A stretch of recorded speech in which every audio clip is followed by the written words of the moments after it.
Aloha. In this video, I'll be talking about masculinity and how it relates to Tantra, both the philosophy, the practices, and the direct experience. So, the idea of masculinity has a long history. It's an ancient concept and clearly also a physical gender, a physical sex or biology. And what it means to me is way beyond the idea of machismo. So machismo is the idea of a feelingless, emotionless, very strong, pure warrior-like man who gets shit done. He can be a killer, he can be a hunter, a hero, a soldier. There's lots of ideas and archetypes around machismo. This is not what I'm talking about. I want to make that clear immediately. I found people in the comments of a lot of my videos seem to think I'm talking about machismo, and both men and women have both been triggered and inspired by it. So I want to make that very clear off the bat. For me, masculinity is way beyond this, and it actually is a principle in nature. I'm going to repeat that. It's a principle in nature. And this is a little esoteric, but this is what it means to me and is a very deeply resonated concept. For example, the sun is masculine. Let me say that again. The sun, the star around which our planet is revolving, is masculine. And it is a masculine principle because it's giving life. It's creative in that it's inspiring plants to grow and elements to change and the earth to heat. It's a very masculine principle, and that's why it's actually an ancient principle. It's what a lot of ancient people worshipped, was the sun as God. Now, the moon is feminine. The lunar principle is more feminine. This pertains also to yang and yin, the two principles you see in Taoism and Buddhism. The moon is lunar and feminine because it's soft. It's more about water. It has to do with the tides and the ocean. It's closer to the earth. These are archetypes and principles in nature. You have the creative principle and the receptive principle, the masculine and feminine principle respectively. And so masculinity, true masculinity, when I say true, it's something not talked about a lot in men's circles or in the media or in popular culture. And so it's important to kind of thread this out. And now Tantra, on the other hand, Tantra is not just sexuality. It is not just the practice of sex positions. It's not synonymous with the Kama Sutra. Tantra is an ancient group of practices, really, that comes from the Sanskrit root, which means to thread together many techniques. Tantra, actually translated in Sanskrit, is like a thread or a weave. It means to weave together many techniques. And so the ancient yogis, many of them, and sages, mystics, ascetics, these people that were living in pure practice, all they did was practice, and they documented this a lot of the time. They did a lot of experimentation. They're very much scientists, but not in the way we think of scientists today. Their laboratory was the human body and the human consciousness and the psyche, and their techniques and data was sensory, it was perceptive, and it was physiological. And so if you read the ancient texts, the Agamas are one that comes to mind. There's the Hatha Yoga Pradipika, which isn't specifically Tantra, but this is a text that a lot of Hatha Yoga has come out of, which many scholars and people think Hatha Yoga evolved out of Tantra once some of these people came down from their monasteries, mountains, and actually started spreading this among civilization and normal people per se. So how do these two techniques come together? In this video, I want to explore how true masculinity can actually be activated by tantric practices.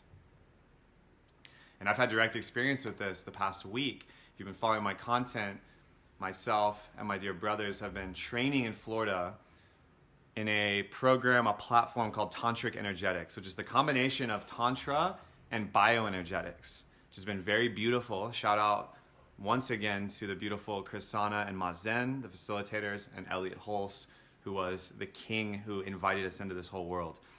This work is very much, and a lot of tantric practice, in effect, is very much about unlocking feelings and emotions and utilizing them in our life in a very healthy, productive, and very scientific way. And so The bottom line is, for me, in my direct experience, is I actually felt like I tapped into deeper layers of my masculinity by going more into feeling and perception and meditation, which may be at odds with current understandings of machismo and immature masculinity, which is not the principle of masculinity I'm talking about in our culture, especially in America, where a lot of the images and role models of masculinity are actually not congruent with the true kingship and masculine principle of offering blessing, of offering compassion and counsel while still wielding the sword. And I don't necessarily mean the physical sword, but the ability to get shit done, to be disciplined, to be a warrior, and to be a leader in the world, both for young men and women, but also for mature women or men, their partners.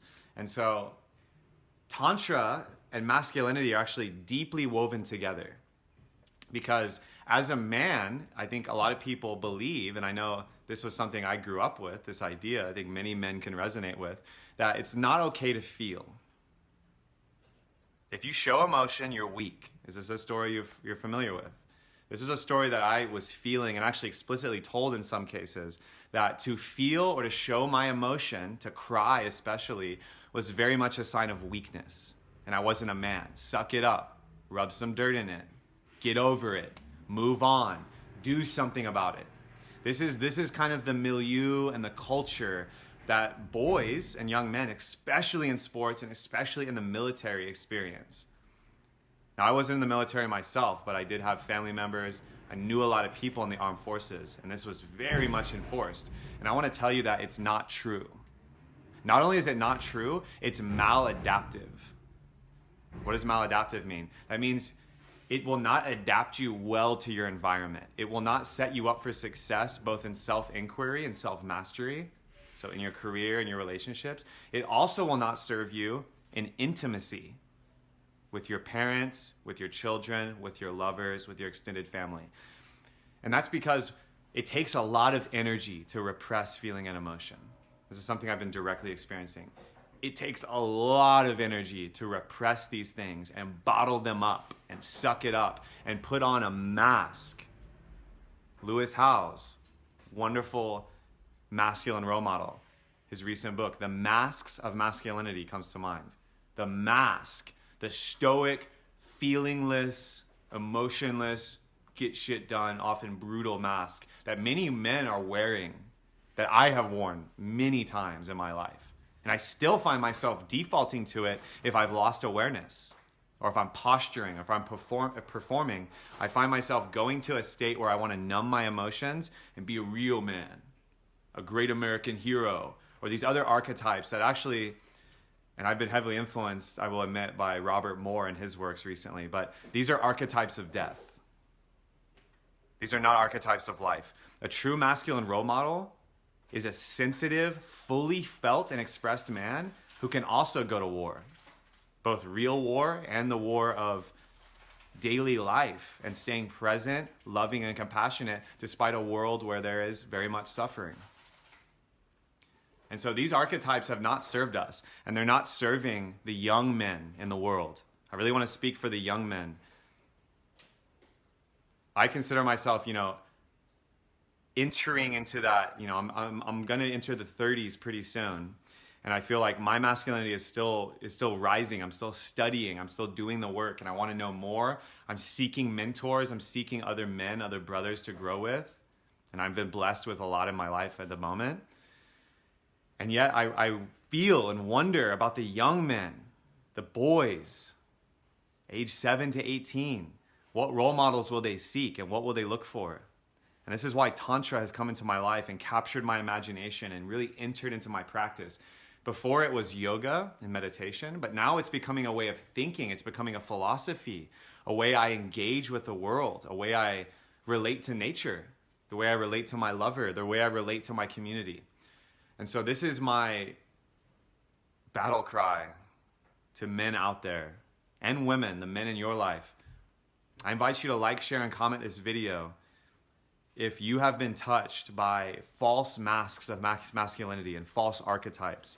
And I want to open the dialogue and the discussion and come up with our best creative ideas on how we can help our young men and our elder men to feel more and express themselves and be okay with shedding tears and sharing their feelings. It does not make them weak. In fact, it makes them very powerful and courageous, because they have to defy perhaps thousands of years of conditioning that has existed in our culture. This is my wish and my plea for you and myself, all men, my prayer. We need rites of passage for our boys on this planet so we can stop the toxic masculinity. We need to reinstate initiations for men to transition from adolescence to adulthood in a healthy and whole way. And this, I feel, is a huge part of my mission here, in my work, and my words, and my thinking. And so I'm inviting you into that forum with me. Thank you so much.